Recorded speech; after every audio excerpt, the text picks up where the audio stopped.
Imagine you're running a business where one single department, just one, takes 50 cents of every dollar you earn. Every time you make a deposit, half of it is gone before you can pay for rent, transport, or maintenance. In the world of finance, that's a crisis. In the world of childhood development, it's simply a Tuesday. Between the ages of 4 and 10, your child is carrying the most expensive organ in the known universe. While we are busy tracking their height on the door frame, or worrying about their weight at the pediatrician's office, we are overlooking a massive invisible metabolic event. Your child's brain is not a smaller version of yours. It is a high-revving energy curbing engine that consumes nearly 50% of their total resting energy, unlike 20%, which is yours. To put that in perspective, as an adult, your brain uses about 20%. Your child is operating at double your metabolic intensity. When a child misbehaves, when they can't focus, or when they melt down in the late afternoon, we often look for a behavioral reason. We look for a parenting hack or a discipline strategy. But what if the problem is in their character? What if it's a power failure?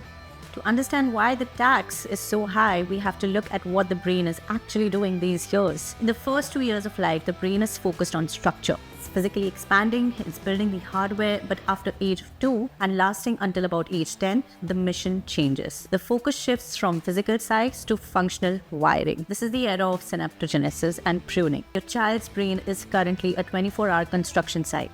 It is trillions of connections being formed, tested, and most importantly, optimized. This isn't just growth, it is high voltage electrical and chemical signaling. Research, such as the findings highlighted in the Brain Nutrition article, emphasizes that this window is unique. The brain is literally pruning away what it doesn't need and strengthening the pathways it does. This process is incredibly nutrient dependent and energy intensive. It is the most metabolically demanding period of human life. If the fuel isn't there, the wiring doesn't just slow down, it becomes inefficient. This isn't about the child being smart or not smart. It's about the biological cost of building a sophisticated human mind. When there is a gap between the brain's energy demand and the body's metabolic supply, the symptoms are rarely clinical. They are behavioral. When an adult is underfueled, we might feel a bit tired. When a child's brain, which is already taking 50% of their energy, runs on low fuel, the system begins to throttle its function to save power. We see this as irritability. Second is the poor focus. Sustaining attention requires a steady stream of glucose and oxygen. If the supply is inconsistent, focus flickers. Third is stress intolerance. A brain running on a deficit perceives the world as more threatening.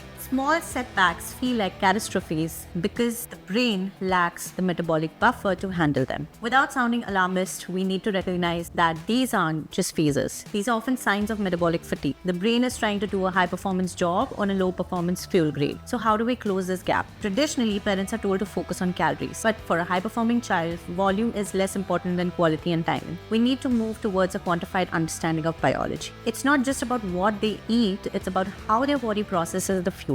This involves looking at metabolic stability, that is avoiding the spike and crash cycle that leaves the brain starving for every few hours. Second is the micronutrient density, that is the wiring process that requires specific cofactors like omega-3, iron, zinc, B vitamins that act as the raw materials for those new synapses. Third is the sleep and recovery. So the brain doesn't just rest during sleep, it cleans itself. This is when the metabolic waste of that 50% energy burn is cleared out. When we look at it in this way, parenting becomes less about managing behavior and more about managing biology.